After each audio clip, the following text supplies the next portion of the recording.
Ahora sí. Bueno, el tópico de hoy es miología de cabeza, cuello, dorso y tórax.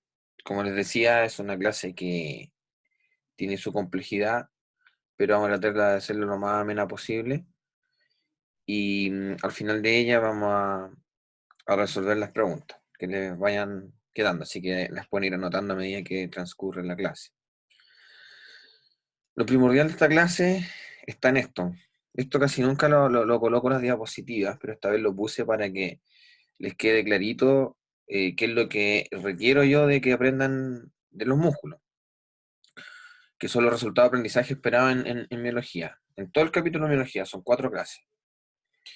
Primero, lo ideal de esto es que ustedes puedan reconocer los músculos más importantes y su ubicación. O sea, que si yo les menciono un músculo, ustedes sepan dónde está.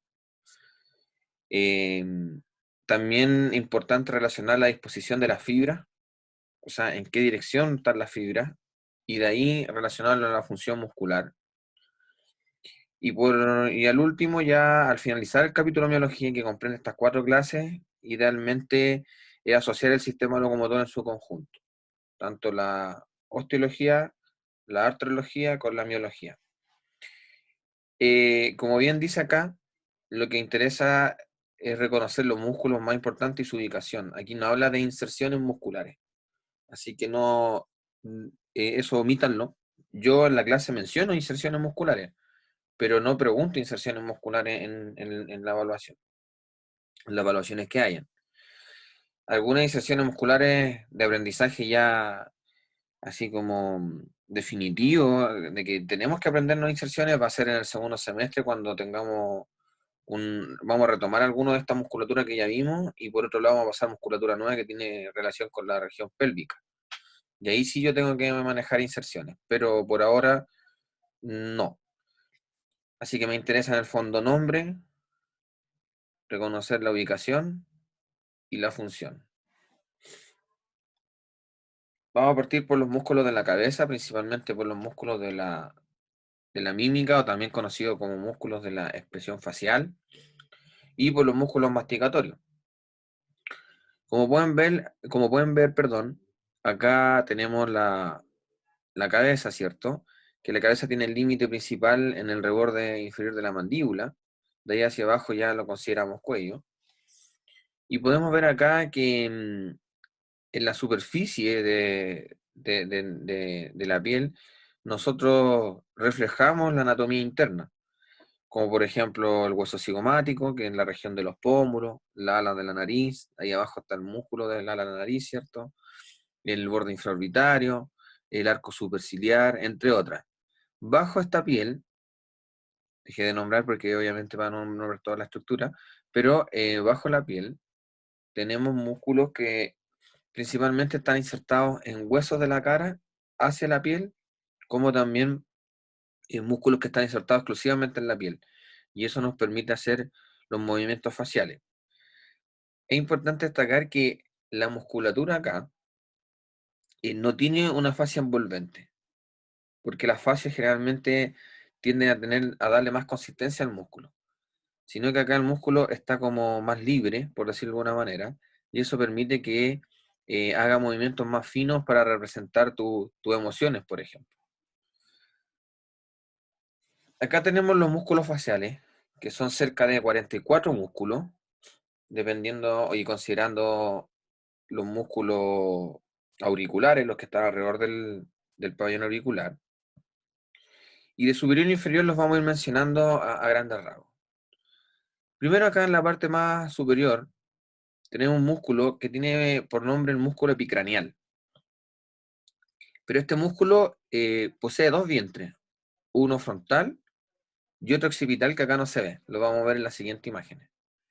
Y para unir este músculo epicranial, que tiene este vientre frontal y el vientre occipital, hay una aponeurosis que tiene por nombre la aponeurosis epicranial. Y recuerden que la aponeurosis es una especie de tendón, un tendón aplanado, que está por sobre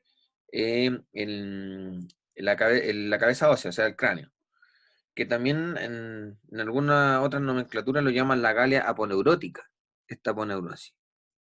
Y como tiene un vientre frontal y un occipital, a veces conocido como el músculo occipitofrontal también, por si lo encuentran por ahí.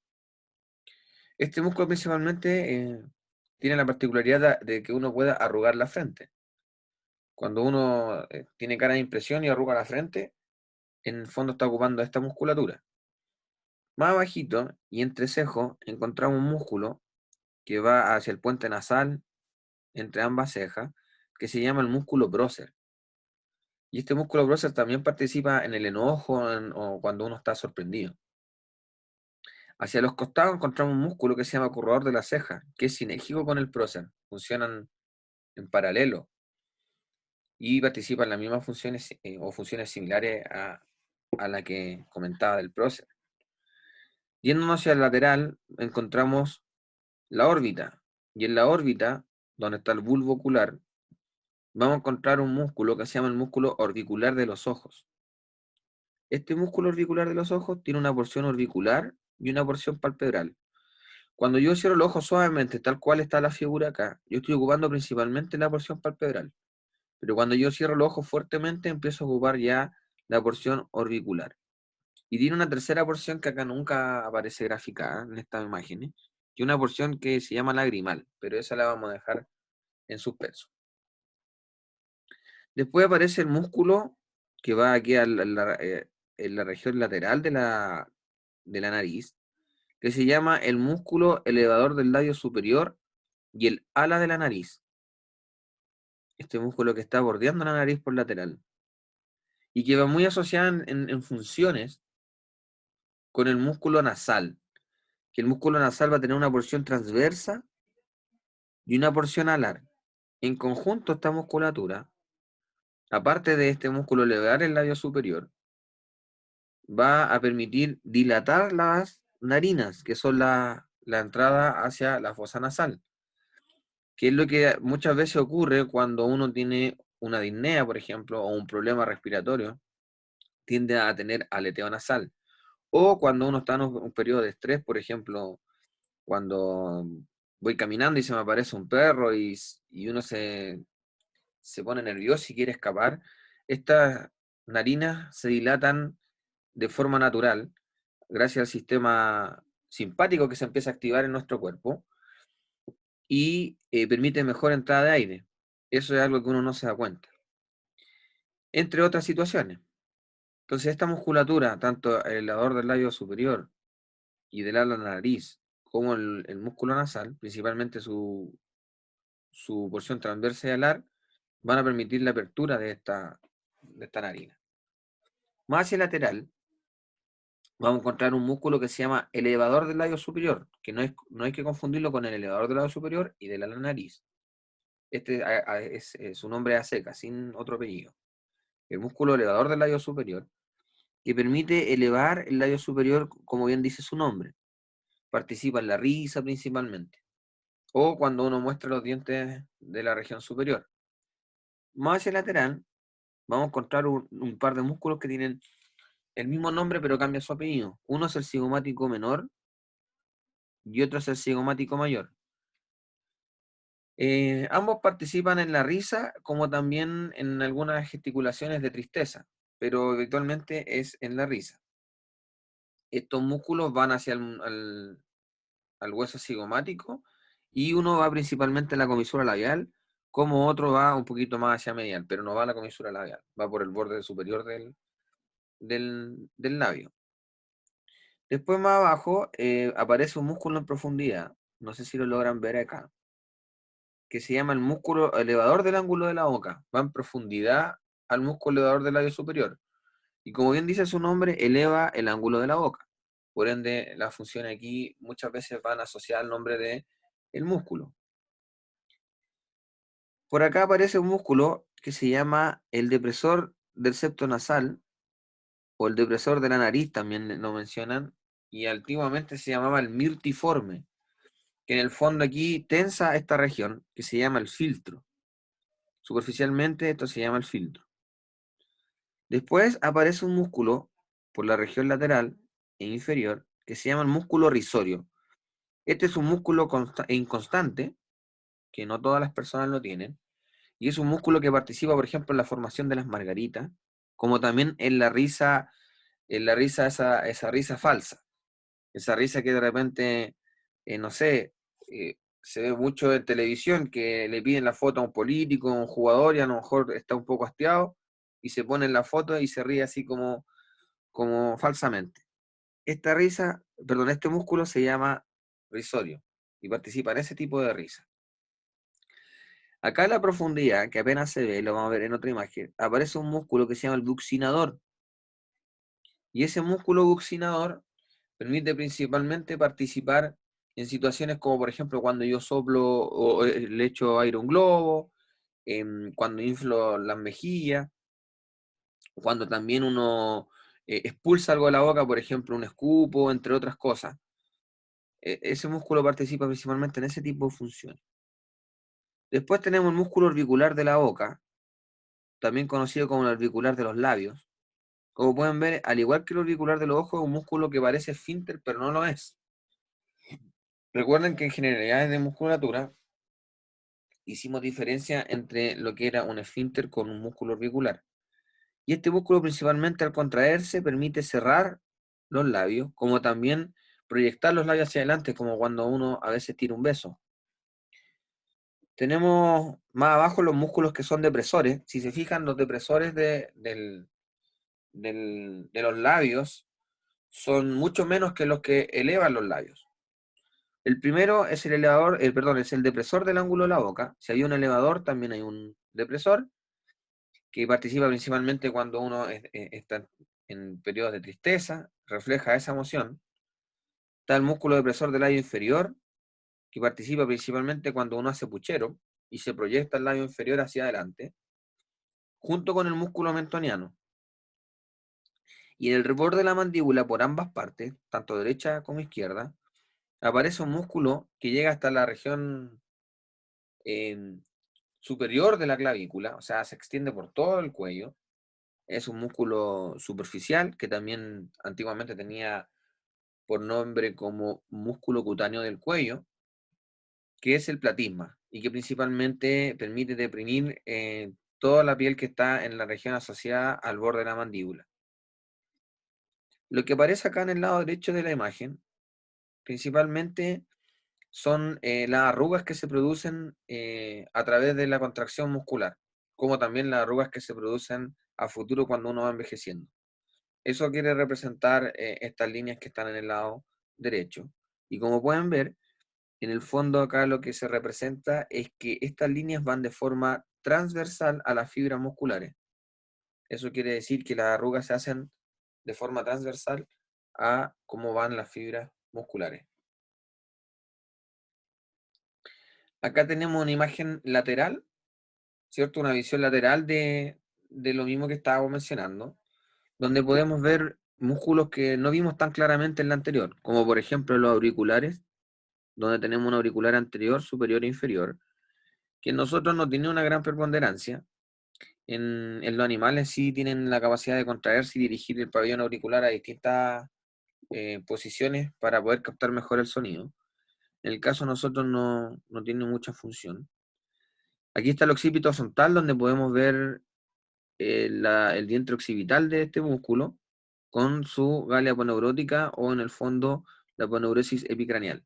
Entonces, como pueden ver, tiene una porción anterior, una aponeurosis y una porción posterior. Y podemos ver también el platisma, que era el que les había mencionado, que iba en todo el reborde de la mandíbula y después se dirigía hacia inferior en el cuello sobre la región supraclavicular. Como pueden ver, llega incluso hasta fibra hasta el hombro.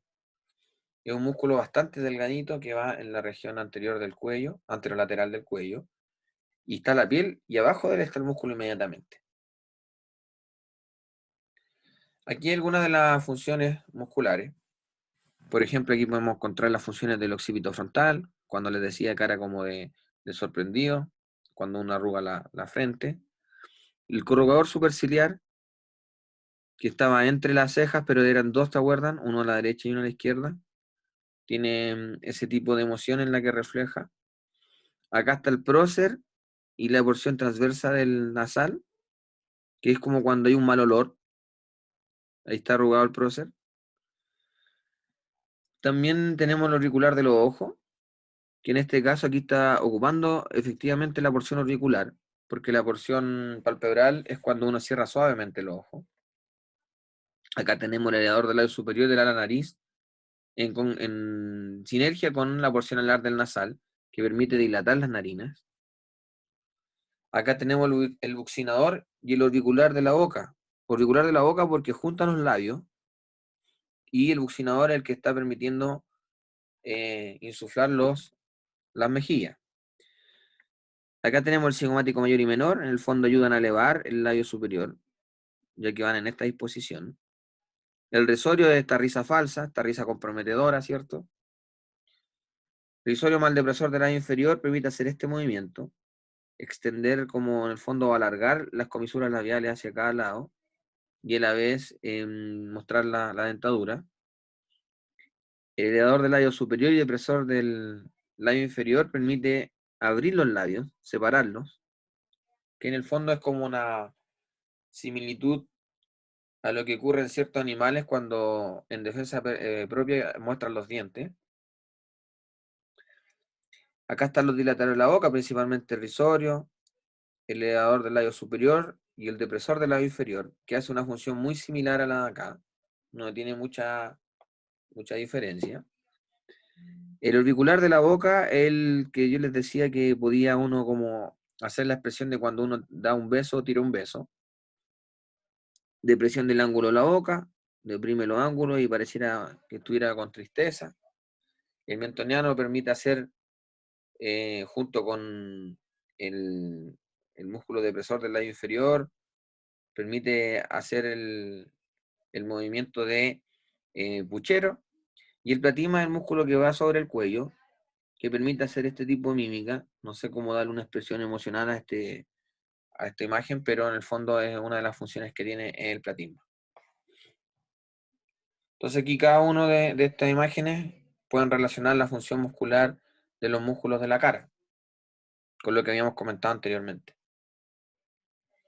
También en la cabeza encontramos músculos que se llaman los músculos masticadores, que estos músculos permiten, como bien dice la palabra, triturar el alimento, digerir el alimento, y son 4 músculos, o están clasificados de esa forma.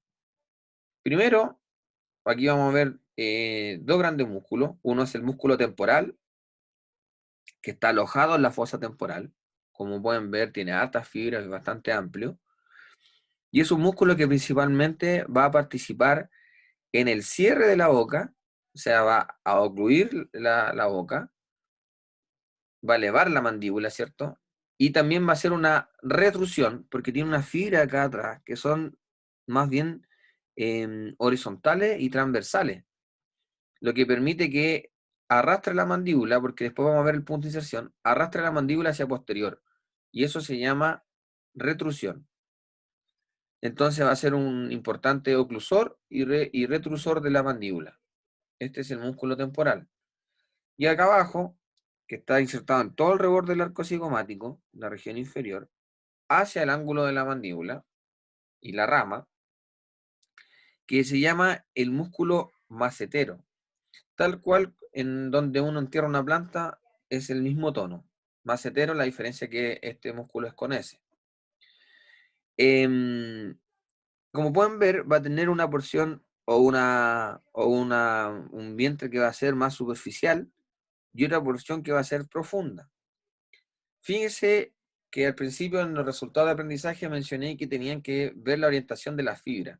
Como pueden ver, sus fibras son de forma diagonal y van insertadas en este reborde hacia el ángulo de la mandíbula. Entonces, si yo tengo la mandíbula abierta, este músculo lo primero que va a hacer va a cerrar la mandíbula junto con el de acá, o sea, son sinérgicos.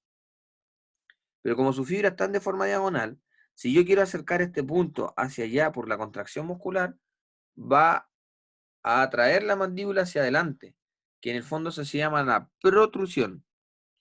Entonces, ¿qué quiere decir? Que en el fondo el músculo va a tender a alinear sus fibras. Aquí están diagonales, el músculo va a querer alinear sus fibras, y al alinear sus fibras va a movilizar la mandíbula hacia adelante. Y eso tiene por nombre protrusión. Después encontramos otro par de músculos. Uno es el pterigoideo lateral y otro es el pterigoideo medial, que lo vamos a ver en la siguiente imagen. Acá podemos ver parte del pterigoideo lateral, pero vamos a primero mencionar el temporal, que acá está bastante bien graficado en toda la fosa temporal, y su tendón va a ir a insertarse al proceso coronoides de la mandíbula. Eso quiere decir que en el fondo este músculo se va a contraer principalmente de abajo hacia arriba, por ende este siempre va a ser su punto fijo y el punto móvil, y que permite cerrar la boca. Y aquí vemos parte del macetero cortado que iba insertado en todo el reborde inferior del arco cigomático. Aquí está la inserción más profunda y se ve cómo están sus fibras cortadas. También es importante destacar que acá se ve mucho mejor el músculo buccinador, que es el que permite insuflar las mejillas como también expulsar algo de la boca. Y se entremezcla con el músculo orbicular de los labios.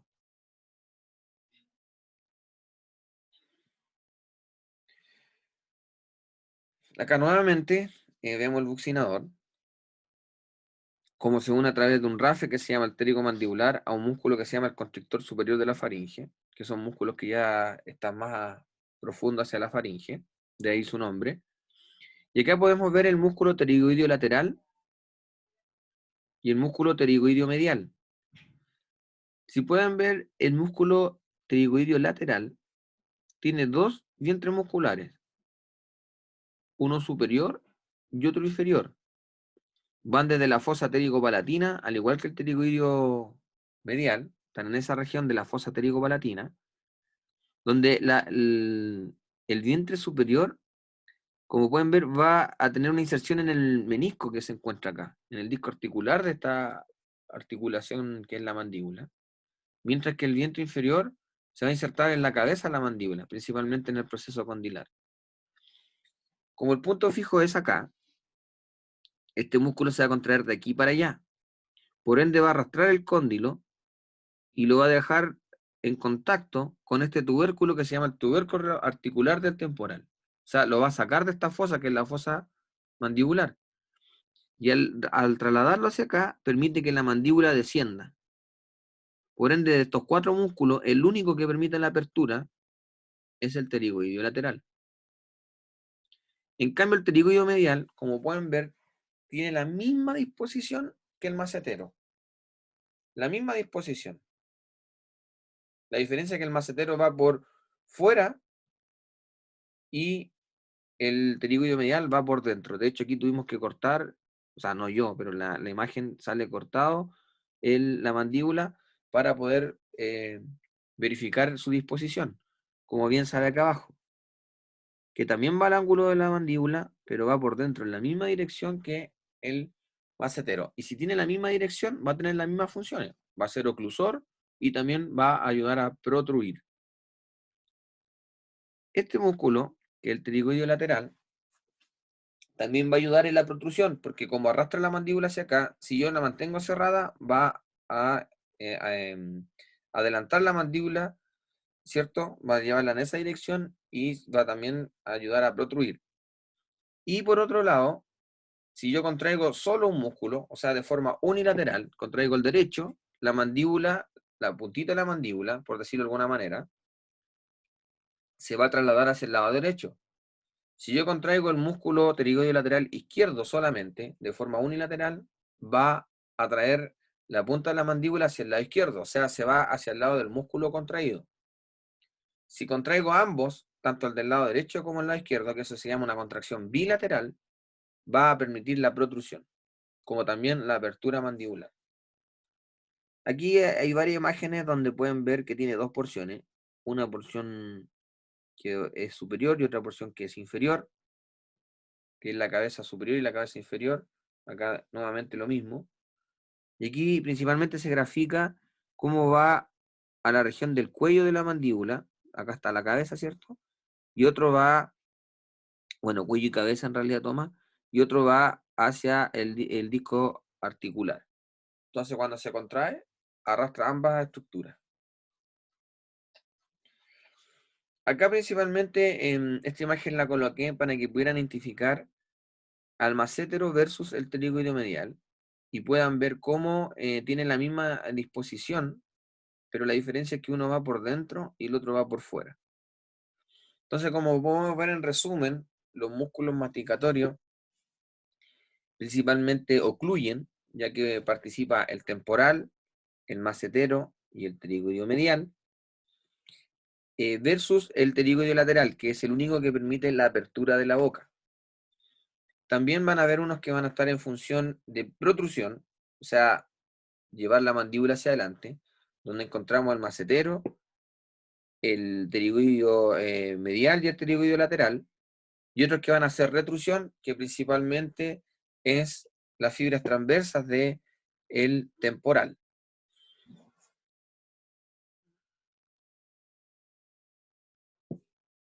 Ahora vamos a continuar con la región del cuello. Siempre es importante destacar en el cuello y hacer una visión general de él, en la cual tenemos que ubicarnos en qué puntos son los primordiales para identificar entre la diferencia que existe entre el cuello y cabeza y el cuello y el tronco. Como podemos ver en la figura de acá, vemos los límites del cuello. Por ejemplo, la región posterior va a ser la línea nucal superior que pertenece al hueso occipital, el proceso mastoide que pertenece al temporal y el reborde de la mandíbula. Esos van a ser los límites superiores de la región del cuello. Mientras que por inferior, principalmente vamos a encontrar por posterior la vértebra C7, nos vamos a venir por todo ese reborde de línea imaginaria hasta el acromion, después vamos a tomar el reborde interno o el borde interno de la clavícula, parte del manubrio esternal y nuevamente hacia el lado derecho lo mismo, como está graficado acá. Eso son los límites del cuello, el límite inferior y el límite superior. Si nosotros hiciéramos un corte transversal aquí en el cuello, nos encontramos con esto. Y es importante destacar que en el cuello hay una región vascular, una región visceral, un compartimento vertebral. En el fondo, lo que quiere decir esto es que hay varios espacios dentro del cuello que permiten el paso de estructuras como también las inserciones musculares. Por fuera podemos ver el músculo platisma acá. Ese músculo que está ahí es el músculo platisma. Es un músculo delgadito que iba abajo de la piel, que le había comentado. Después de eso, aparece una fascia que se llama la fascia cervical. Y la fascia cervical, aquí podemos ver su hoja superficial, que envuelve a los músculos anteriores del cuello, como pueden ver acá, como también participa en la envoltura de los músculos de la región superficial posterior del cuello. Después hacia adelante aparece otra fascia que está envolviendo el compartimento visceral. Y este compartimento se llama visceral porque podemos ver que está la tráquea, el esófago y la glándula tiroides. Después tenemos hacia el lateral dos compartimentos. Uno que es el compartimento vascular, que se llama la vaina carotidia, donde va la carótida interna, la yugular interna y el nervio vago, que acá está representado muy grueso, en realidad no es tan grueso. Y por último, hacia posterior, vamos a encontrar un compartimento que se llama vertebral, donde van a estar la gran mayoría de los músculos que van a insertarse a las vértebras. Acá encontramos la fascia del cuello. Tenemos la misma imagen acá abajo, esta misma imagen que está acá, muy parecida, ¿cierto? Donde podemos encontrar nuevamente lo que estaba explicando, pero en una posición o visión frontal. Lo primero que vamos a tener va a ser la lámina superficial, que está en gris, ¿cierto? Aquí se sacó el músculo platisma ya. Vamos a tener en gris lo que se llama la lámina superficial de la fascia cervical. Cuando yo corto esta lámina, me aparece más inferior la lámina pretraquial, me parece la lámina prevertebral y me parece la vaina carotidia, que va dando esos compartimentos. Por ejemplo, La lámina pretraquial se refiere principalmente a la lámina que está en color amarillo, que está envolviendo al compartimento visceral. Cuando hablo de la vaina carotidia, es la lámina que está envolviendo al compartimento vascular. Y cuando hablo de la lámina pretraquial, perdón, prevertebral, es que está envolviendo a los músculos principalmente supra e infrayoideos, que después los vamos a ver más adelante. Entonces acá yo retiro la lámina superficial y me encuentro, como les decía, con la lámina pretraquial, la vaina carotidia y la lámina prevertebral. Acá hay una visión sagital donde podemos ver la representación de distintas láminas, distintos espacios. Por ejemplo, el espacio, aquí está el espacio, bueno, dice perivisceral porque aquí está el espacio visceral o el espacio que habíamos mencionado antes, donde estaba la tráquea, el esófago y la glándula tiroides, entre otras, para que lo puedan ir comparando con la visión de acá. Por ejemplo, acá tenemos la lámina prevertebral, esta lámina prevertebral, que era la similar a la de verde, que también está envolviendo algunos músculos. La podemos ver acá también en color rosado, que está en el fondo anterior hacia las vértebras, envolviendo ese espacio, que es el espacio vertebral, donde van a estar asociados los músculos que van a ir insertados en las vértebras. También es importante destacar que el cuello tiene triángulos y está dividido en dos triángulos. ¿Por qué es importante destacar los triángulos? Porque la musculatura del cuello lo forma. Va a tener un triángulo anterior que está limitado con esta línea verde, y esa línea azul es la línea media del cuello, la línea media anterior del cuello, donde va a formarse un triángulo anterior y también se va a formar un triángulo posterior. ¿Qué músculo es el más importante y que permite la división de estos triángulos? Es el esternocleidomastoideo, que es el que está representado aquí. El borde, hacia el borde anterior vamos a encontrar el triángulo anterior y hacia el borde posterior el triángulo posterior. ¿Y quién limita por posterior? El músculo trapecio. Entonces tenemos dos grandes triángulos. Aquí lo podemos ver con mayor detención. Aquí está el triángulo posterior, donde encontramos el triángulo occipital y el triángulo supraclavicular. Se dividen esos dos triángulos, el triángulo posterior. Y el triángulo anterior tiene la división de cuatro triángulos. Uno conocido como el triángulo carotidio, otro conocido como el triángulo submandibular, otro conocido como el triángulo submental y otro conocido como el triángulo muscular. Como pueden ver, hay músculos en el cuello que van a delimitar estos triángulos. Y esas delimitaciones las encontramos en este resumen que yo les coloqué acá para que lo pudieran estudiar en su casa. Ya que ponerme a nombrar la delimitación de cada triángulo conlleva a tener mucha información y se pierde el sentido de la clase. Entonces, por ello, yo les coloqué un resumen acá, donde está la subdivisión del triángulo anterior del cuello. Te dice qué límites tiene este triángulo. Salen los cuatro triángulos de la región anterior del cuello, donde sale con su respectivo límite. Como también sale la subdivisión del triángulo posterior del cuello, donde también indica sus límites y los dos triángulos que forman. Entonces, en resumen, nosotros encontramos estos triángulos en el cuello, como les había mencionado anteriormente. Tenemos el triángulo anterior y el triángulo posterior, que a la vez se subdividen, el triángulo anterior, en un triángulo submentaneano, que está bajo el mentón. Aquí está la línea media, por ejemplo. Acá está el vientre anterior de un músculo que se llama digástrico. Y acá está el huesoyoides. Y ahí están los límites de ese triángulo, por ejemplo. Después tenemos el triángulo submandibular, que principalmente lo delimita el borde inferior de la mandíbula, el músculo digástrico vientre posterior con el vientre anterior. Tenemos el músculo, el triángulo carotidio, que principalmente está delimitado gracias al músculo estiloioidio y digástrico el vientre posterior, también tenemos el homoyoideo vientre superior y el borde anterior del esternocleidomastoideo. Y ahí forma este triángulo carotidio. Este triángulo, la importancia es que aquí pasan los vasos sanguíneos, principalmente la arteria carótida. Y esta arteria carótida era donde uno toma el pulso en el cuello. Entonces es importante saber identificar esta región para poder tomar bien el pulso. Después, por último, encontramos el triángulo muscular, que tiene ese nombre debido a que hay muchos músculos que van pasando por este sector, donde su límite principal va a ser la línea media, el borde anterior e inferior, la región más inferior, ¿cierto?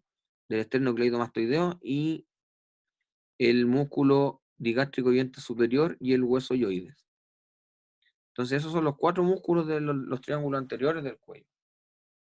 Perdón, esos son claro, esos son los límites del triángulo anterior del cuello que se subdivide en estos 4 triángulos: submandibular, mentoniano, carotidio y muscular. Y en la región posterior del cuello, en el fondo vamos a tener el triángulo posterior, que se divide en un triángulo occipital y en un triángulo supraclavicular. El supraclavicular está delimitado principalmente por el vientre inferior del homoyoideo, que nos vamos a ver más adelante, el borde superior de la clavícula y el borde posterior de la porción clavicular del esternocleidomastoideo. Y el occipital lo podemos identificar acá. El occipital arriba, borde anterior del trapecio, borde superior del vientre inferior del homoyoideo y el borde posterior del esternocleidomastoideo. Entonces aquí está el resumen para que lo puedan revisar con calma, asociado a esta imagen principalmente, y puedan ir aprendiéndolo.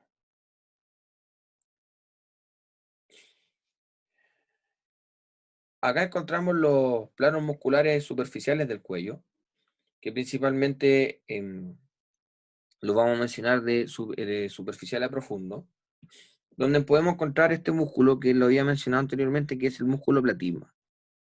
Este es el músculo más superficial en la región anterior del cuello, que cuando lo retiro, y a la vez retiro la lámina de revestimiento de la fascia cervical, al retirarla, me encuentro con este músculo que es el esternocleidomastoideo.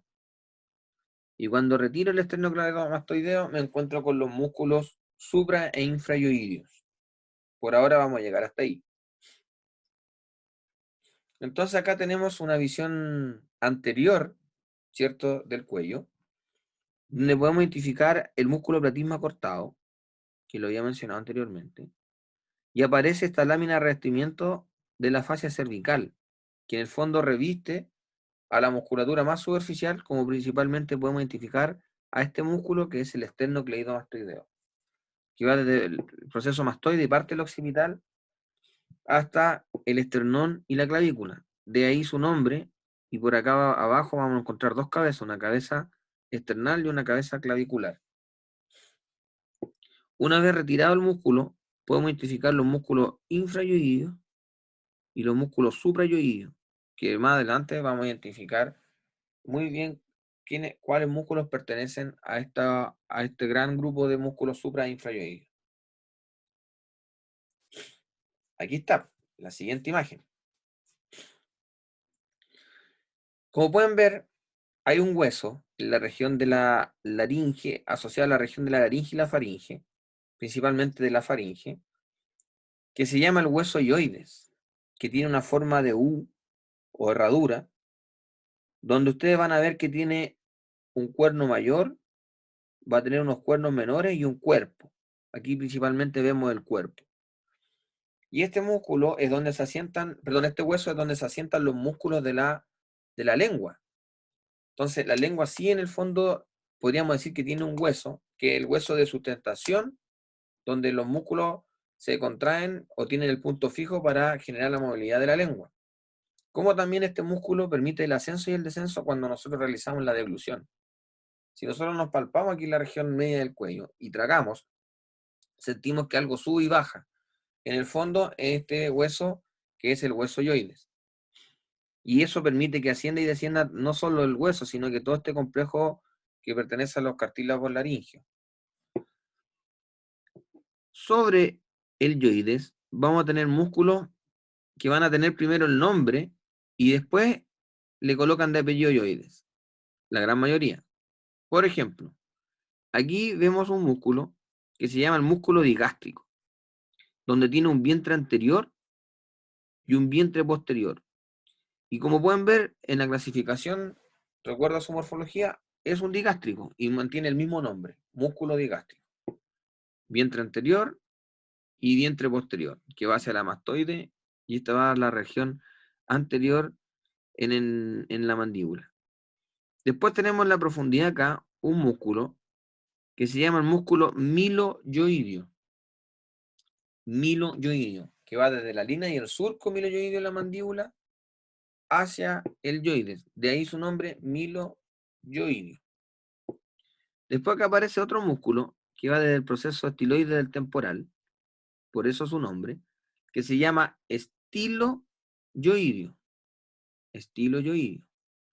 Y también sobre el miloyoideo, en esta dirección, que lo vamos a ver en otra imagen, hay un músculo que se llama genioideo, que va de los procesos geni de la mandíbula al hueso yoides. Por eso se llama genioideo. Bajo el yoides vamos a encontrar el grupo muscular de los infrayoideos, lo cual también son 4, donde vamos a encontrar primero el músculo que va desde el esternón, principalmente de la región del esternón, hacia el yoide, que por ende va a tener el nombre esternoyoideo.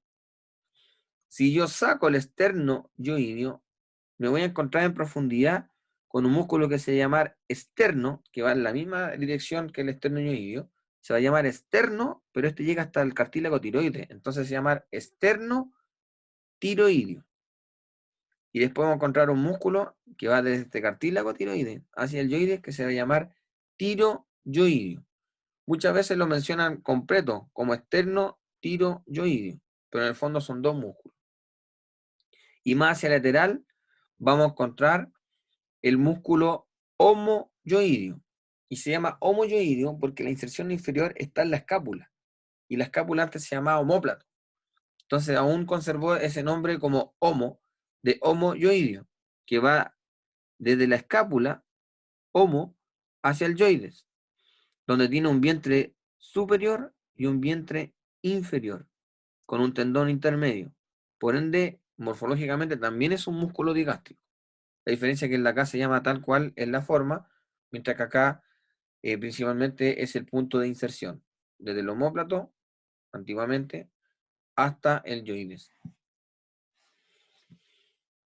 Aquí tenemos una visión superior del piso de la boca, que cuando vimos cabeza ósea no lo mencionamos porque les dije que el piso de la boca principalmente está dado por musculatura. Bueno, esta es la musculatura que en el fondo cierra el piso de la boca, donde encontramos el miloyoideo, que va insertado por todo el reborde interno de la mandíbula, hacia el yoides, y los músculos que no habíamos visto delante, que estaba sobre él, que es el genioideo, que va de los procesos geni de la mandíbula hacia el yoides, genioideo. Ambos van a producir lo que se llama el piso de la boca. Acá nuevamente encontramos los suprayoideos y los infrayoideos. Principalmente acá vamos a encontrar una visión lateral e inferior, donde podemos identificar el miloyoideo, el vientre anterior del digástrico y el vientre posterior. Y aquí encontramos el estiloyoideo, que va desde la estiloide del temporal hacia el yoide, y que aquí deja un ojal. Y al igual como cuando yo enhebro una aguja, que va a pasar el vientre posterior del digástrico para ir a insertarse al borde medial del el proceso mastoides. Acá encontramos los infrayoideos, principalmente el esternoyoideo, el homoyoideo, el tiroyoideo, y acá estaría el esternotiroideo. Acá tenemos una visión anterior e inferior, donde se ve claramente el miloyoideo con un rasgo intermedio. Y acá se ve el digástrico, vientre anterior, vientre posterior y el estiloyoideo. Acá tenemos un esquema que más bien asocia los puntos de inserción con los músculos supra e infrayoidios. Y acá abajo le puse el resumen de los supra y los infrayoidios, donde podemos ver las inserciones musculares, más allá de aprendérselas, sino que la disposición del músculo.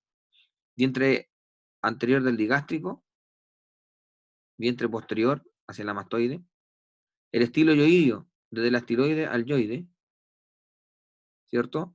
El miloyoidio que va desde el reborde interno de la mandíbula hacia el yoide, y el genioide que va sobre este músculo.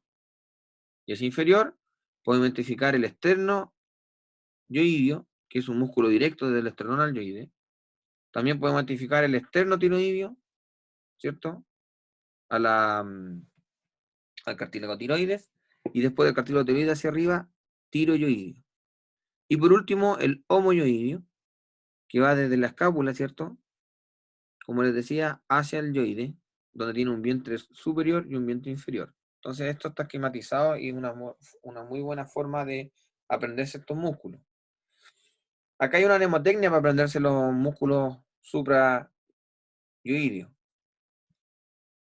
Diga estilo mi genio. Obviamente acá no está al lado, pero se refiere a eso. Diga estilo mi genio, que se refiere diga digástrico, estilo yoidio, miloyoidio, genioyoidio. Diga estilo mi genio.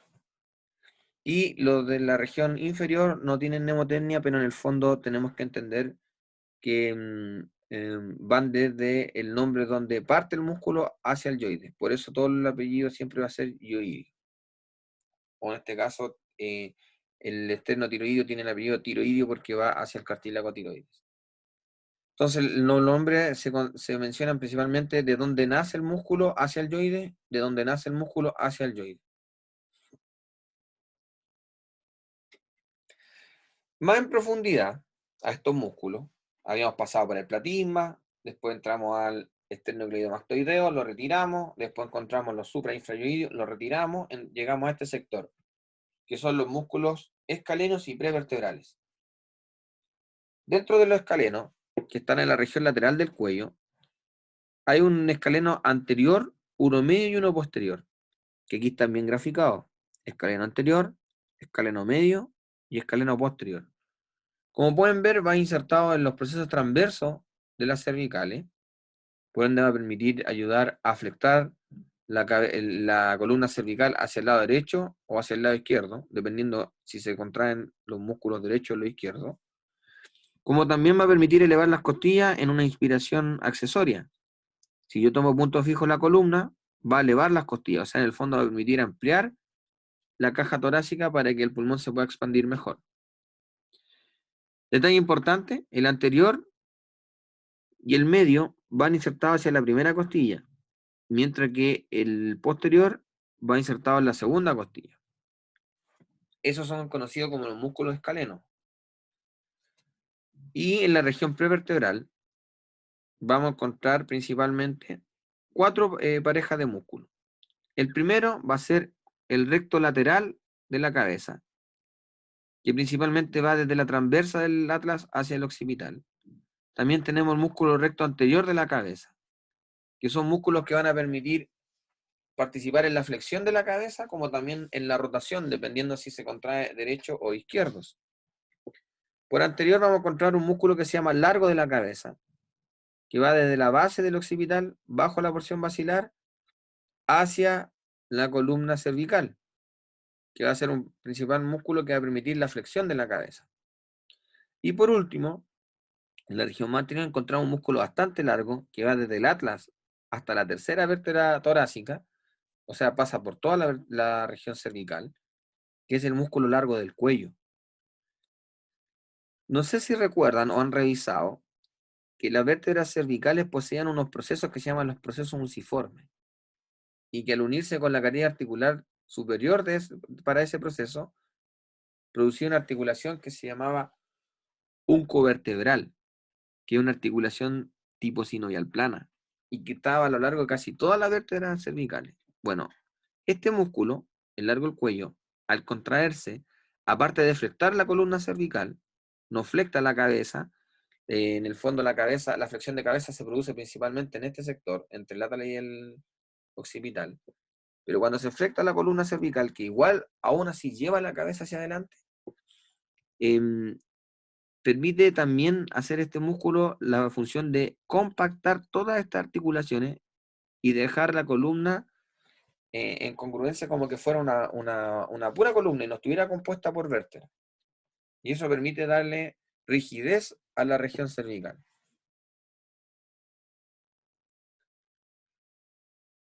También tenemos músculos en la región de la nuca, o sea, en la región posterior. Y estos músculos, de profundo a superficial, se ordenan de la siguiente manera. Como por anterior teníamos este complejo muscular prevertebral, recto lateral de la cabeza, recto anterior de la cabeza, largo de la cabeza y largo del cuello. Van a haber unos músculos de la región posterior que van a contrarrestar las funciones. O sea, mientras funcionan uno, los otros van a ser los antagonistas y pueden también intercambiar los papeles. Mientras que los anteriores eran principalmente flexores y rotadores, estos también van a ser rotadores, pero a la vez también van a ser extensores. Entonces, mientras unos flectan, estos están extendiendo.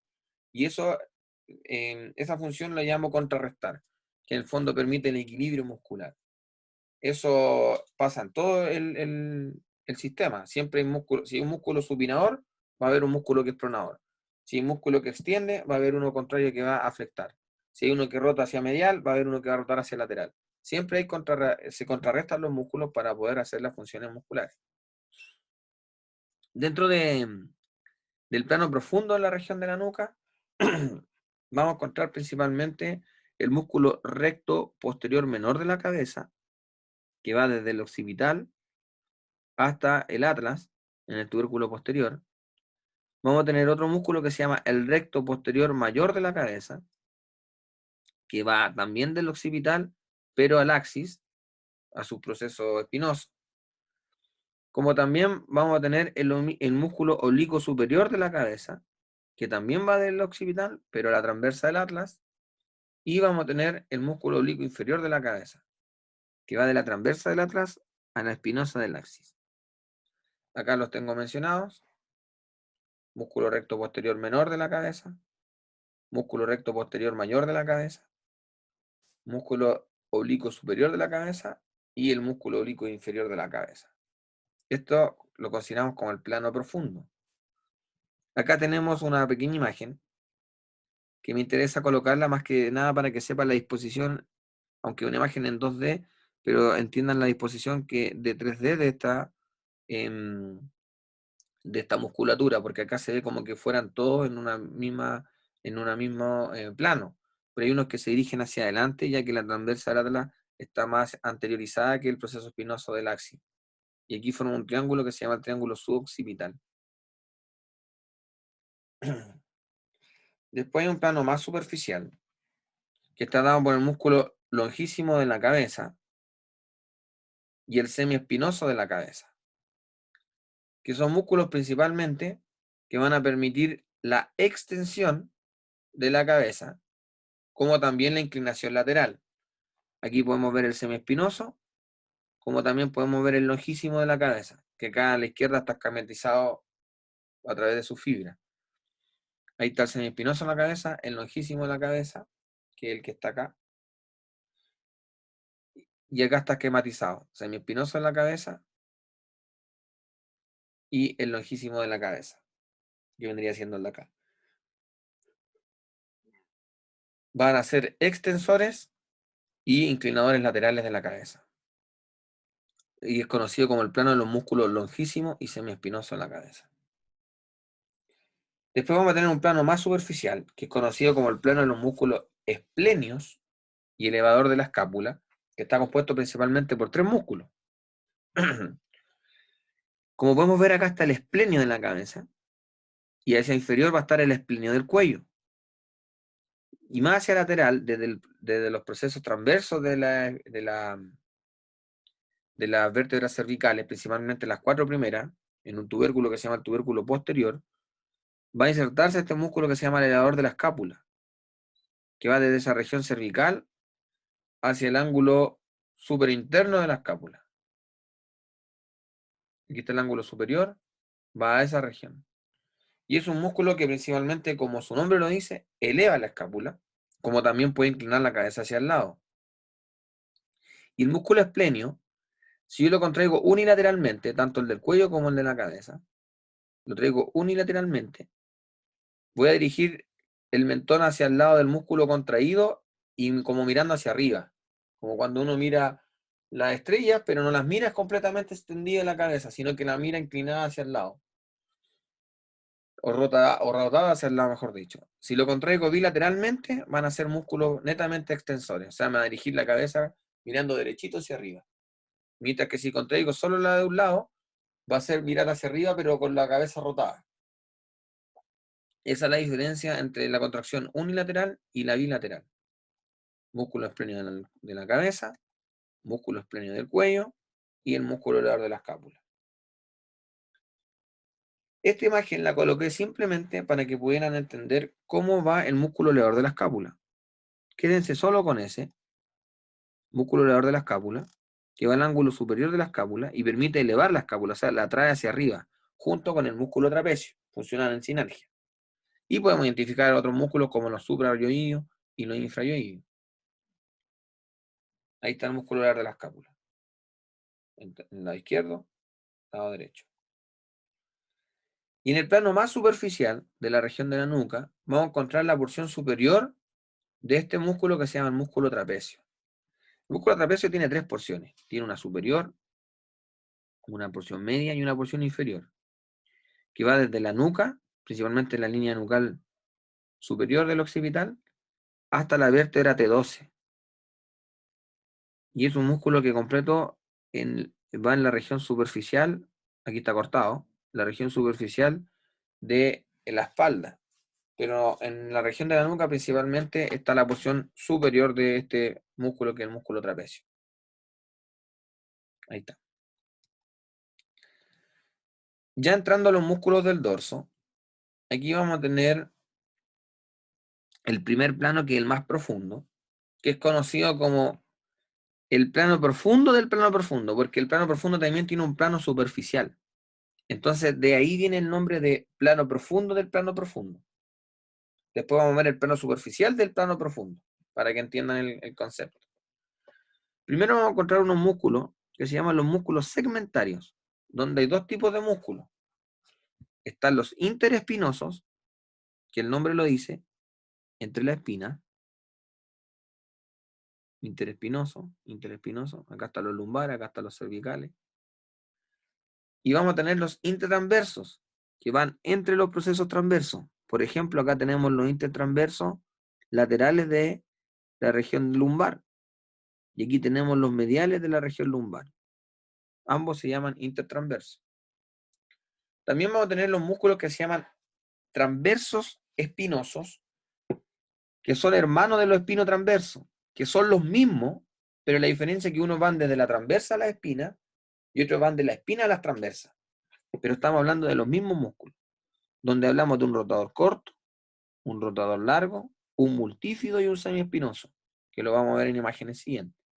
Y en este mismo plano están los músculos occipitales, que los vimos anteriormente. Ahí están los músculos interespinales cervicales, ahí están los intertransversos torácicos. Y acá donde nos vamos a detener para ver los músculos transversos espinosos o espinotransversos. ¿Y de por qué su nombre? Principalmente está dado por lo siguiente. Porque al ir desde las transversas hacia las espinas de las diferentes vértebras, se van a llamar transversos espinosos. Pero si nace de la espina hacia las transversas, como está en el lado de acá, se van a llamar espinotransversos. Pero estamos hablando de la misma musculatura en diferentes disposiciones. Por ejemplo, acá tenemos los transversos espinosos y acá tenemos los espinotransversos.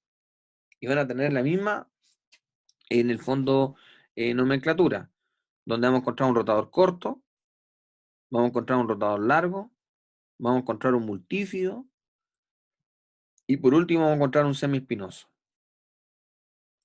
En el lado izquierdo acá vamos a encontrar los músculos intertransversos e interespinosos. Estos son los intertransversos.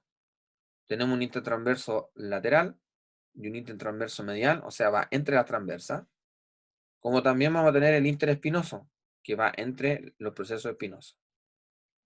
Todos estos músculos cortitos, a modo de función, los que se llaman rotador largo corto, participan en la rotación de las vértebras, pero para entender bien que estos músculos cortos, su principal función es fijadora. Y si ustedes van a las funciones musculares y buscan qué significa un músculo fijador, el músculo permite, en el fondo estos músculos permiten que la articulación tenga una mayor congruencia y compactación para que otros músculos más amplios, más grandes, puedan generar el movimiento adecuado. Si estos músculos se contraen después del músculo que genera el movimiento amplio, es muy probable que pueda tener una lesión en las regiones vertebrales. Entonces, estos músculos son de suma importancia para las funciones de movimientos más amplios. Primero tienen que contraerse estos grupos musculares.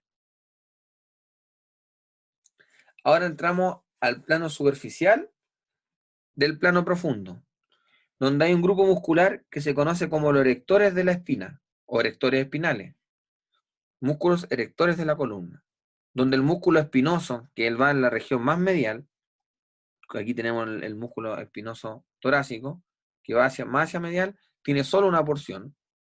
Tenemos el músculo longísimo, que aquí está ejemplificando el longísimo torácico, que tiene dos porciones. Está el longísimo torácico y está el longísimo de la región cervical. Y tenemos el músculo iliocostal, que tiene tres porciones, que está en la región lumbar, está en la región torácica y está en la región cervical. De ahí su nombre de las tres porciones. Y su nombre va principalmente asociado a ilio, que va en el reborde del hueso ilíaco, a las costillas. Que ahí estaría ejemplificado el ilio costal torácico. Entonces estos músculos, como pueden ver, se dirigen desde inferior hacia superior, a todo lo largo de la columna prácticamente, con su respectiva mención de las inserciones, perdón, de las porciones, lo cual permite en el fondo, de alguna otra manera, extender la columna, de ahí su nombre, por eso se llaman erectores, porque a uno lo mantienen erguido. Y son este complejo muscular de las tres músculos que mencioné, el espinoso, el longísimo torácico y el iliocostal. Y también en este nivel vamos a encontrar el músculo esplenio del cuello, que ya lo habíamos mencionado, que es el que encontramos acá, el esplenio del cuello. Y arriba está el esplenio de la cabeza.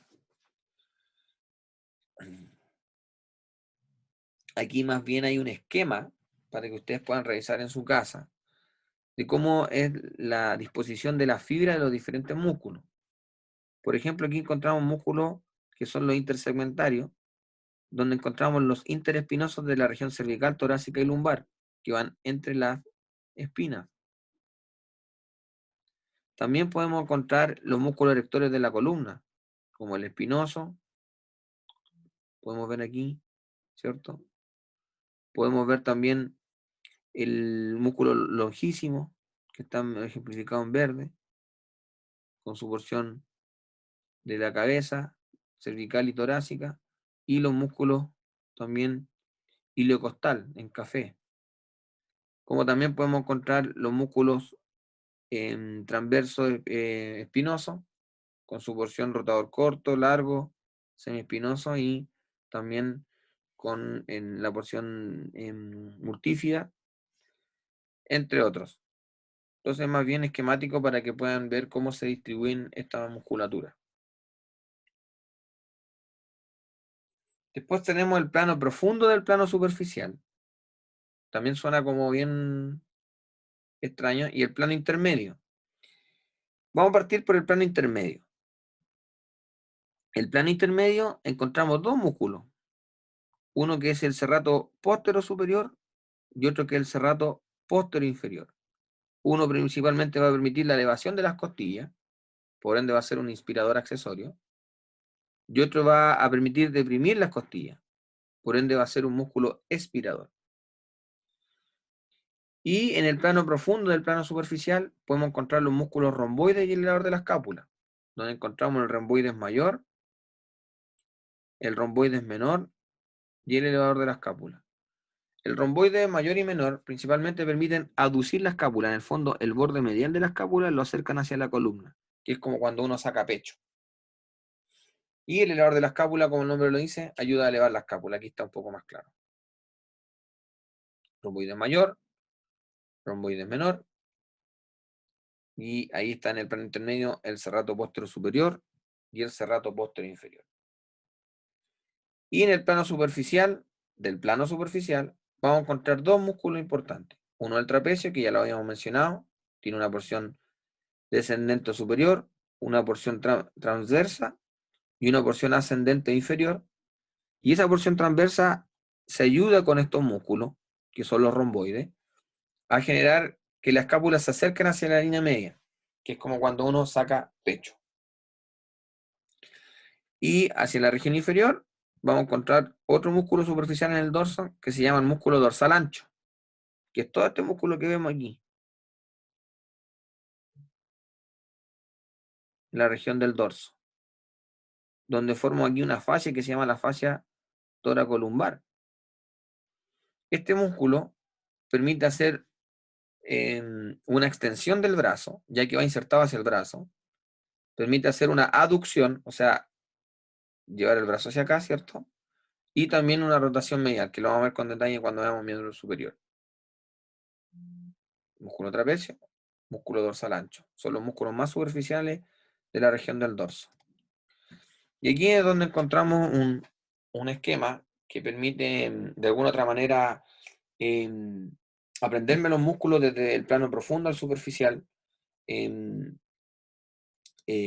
para que les pueda quedar más claro y después lograr identificarlos en, en los atlas o en cualquier tipo de imagen que ustedes posean. Es importante destacar que los músculos considerados extrínsecos, como son los del plano superficial y plano intermedio, son músculos que en el fondo están relacionados a movimientos del miembro superior y movimientos respiratorios. Mientras que los músculos intrínsecos, que pertenecen principalmente al plano profundo, como lo es espino transverso, que es lo mismo que decir transverso espinoso, pero depende cómo uno considere la inserción, erector de la columna, los segmentarios, que ahí están los interespinosos intertransversos, y los músculos occipitales, que pertenecen a este plano profundo, van a estar más relacionados con movimientos de la columna y la cabeza. Es ahí su nombre de extrínseco o intrínseco. Ya cerrando el capítulo de miología de cabeza, cuello, dorso y tórax, vamos a ver la última parte que son los músculos del tórax, donde podemos identificar principalmente estos grupos musculares. Un músculo, que es el pectoral mayor, que como pueden ver va insertado en la clavícula, en el esternón y en algunas costillas, principalmente de la quinta hasta la octava a veces, y se inserta hacia la región lateral en el brazo. Este músculo va a tener funciones en el brazo como también funciones respiratorias, lo cual permite ampliar la caja torácica. Es un músculo accesorio de la inspiración. Y dentro de los otros músculos que podemos encontrar en el tórax está el pectoral menor, el serrato anterior, los músculos intercostales, los músculos subcostales y el músculo transverso del tórax. Aquí podemos identificar el músculo pectoral menor, que está en mayor profundidad al pectoral mayor. El pectoral mayor acá fue cortado. Este músculo no lo menciono porque es un músculo incontacte, que es el músculo external. Este músculo no lo mencioné porque es inconstante y no vale la pena, no todos lo tienen. Pero el músculo pectoral menor sí, que va desde el proceso coracoide de la escápula a la tercera, cuarta y quinta costilla. Es un músculo que deprime el hombro y que a la vez también participa en la inspiración accesoria. Va más profundo a este músculo que el pectoral mayor. De ahí su nombre, pectoral mayor, pectoral menor.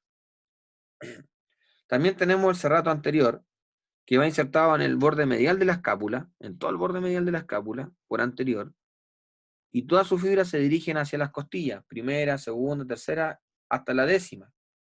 Y es un músculo que principalmente va a permitir llevar la escápula hacia anterior, que es lo que nosotros llamamos una abducción escapular, mientras que el romboide mayor y menor, más el trapecio medio, hacían una aducción escapular. Y a la vez, si tomo de punto fijo la escápula, va a contraerse hacia el lado contrario, y eso va a llevar a que eleve las costillas. Por ende, va a ser un músculo inspirador accesorio. Aquí coloqué esta imagen para identificar in situ este músculo, cómo va insertado en las costillas. Y aquí alcanzamos a ver también algunas partes de sus digitaciones. También tenemos el grupo de los músculos intercostales, donde encontramos el músculo intercostal externo, interno e íntimo. Como podemos ver, acá está el músculo intercostal externo, está el intercostal interno y el músculo intercostal íntimo, donde entre el interno y el íntimo va el paquete vasculonervioso de la, intercostal en la región de las costillas. Va por un surco que se llama el surco subcostal, donde va la vena, la arteria y el nervio intercostal. Acá tenemos todas las capas que están en el tórax, desde la piel hasta el mismo pulmón, donde encontramos piel, fase superficial o tejido subcutáneo. Hay una digitación del serrato anterior ahí. Después encontramos el intercostal externo, interno, el paquete vasculonervioso, el íntimo, la fascia endotorácica, las pleuras, que es una estructura, es un tejido que envuelve a los pulmones, donde permite dejar una cavidad que se llama la cavidad pleural, donde hay un líquido, el líquido pleural. Tengo una capa parietal, una visceral y después llego al pulmón. Eso sería de superficial a profundo. Entonces, entre estas capas están los músculos intercostales. Acá encontramos principalmente los músculos subcostales, que también son bastante inconstantes y no son muchos, que van asociados entre algunas regiones de las costillas. Y acá abajo podemos ver el músculo intercostal interno, el externo, y acá nuevamente vemos los intercostales internos. Subcostales, intercostal externo, intercostal interno. El músculo transverso del tórax, aquí nosotros cortamos el tórax y lo estamos viendo por posterior. Esta es la pared anterior del tórax, pero la estamos viendo por posterior. Y aquí vemos un músculo que va desde el esternón a distintas costillas. Uno puede considerar que va de la segunda hasta la quinta, sexta costilla, principalmente hasta la quinta en realidad. A veces toma la sexta, primera, segunda, tercera, cuarta, quinta y sexta, donde podemos ver que va principalmente desde el cuerpo del esternón hacia estas costillas que acabo de mencionar. Este músculo es netamente un expirador, sirve para botar o eliminar el aire desde la caja torácica. Y aquí vemos la disposición, aquí se ve más entremezclado entre el diafragma, al igual que acá. Pero aquí podemos ver más esquemáticamente cómo es su disposición. Y va de forma a través de fibras transversales en el tórax. De ahí su nombre, músculo transverso del tórax. También es importante destacar el músculo diafragma, que es el músculo que divide el tórax del abdomen. Es un músculo que principalmente va a tener un centro tendinoso y también va a tener una región muscular, que es la que obviamente se contrae, donde forma dos foliolos, un foliolo derecho y un foliolo izquierdo, principalmente dados por este centro, que es el centro tendinoso del diafragma. Y va a tener tres aperturas de comunicación entre el tórax y el abdomen. Uno va a ser la apertura para la vena cava inferior. Otro va a ser para el esófago, que se llama el hiato esofágico. Y otro va a ser para la aorta, que se llama el hiato aórtico. Este está a la altura de prácticamente como de la vértebra T8. Este está a la altura como de la vértebra T10. Y este hiato está a la altura de la vértebra T12. Va a tener dos pilares, un pilar derecho y un izquierdo, que va a ser el punto de inserción en la columna lumbar, donde el pilar derecho es más firme que el izquierdo, debido a que aquí vamos a encontrar una resistencia que se llama hígado. Aquí está alojado el hígado. Y tiene una forma cupular, así como que tiene la forma en el fondo de un paracaídas, en el cual va insertado en las costillas, en la región lumbar, y en el proceso sifoide y en todo el reborde costal. Aquí tengo una visión anterior, cómo es su disposición, donde divide la caja torácica, perdón, más bien la cavidad torácica de la cavidad abdominal y pélvica. Aquí tenemos una visión inferior. Una visión inferior, una visión posterior, disculpen. Y va insertado en las costilla flotante. Aquí tenemos otra disposición. Aquí vemos el foliolo derecho, el foliolo izquierdo, su centro tendinoso, la apertura de la cava inferior, el hiato esofágico y el hiato aórtico. Ahí tenemos el pilar derecho que llega más inferior y más firme que el pilar izquierdo.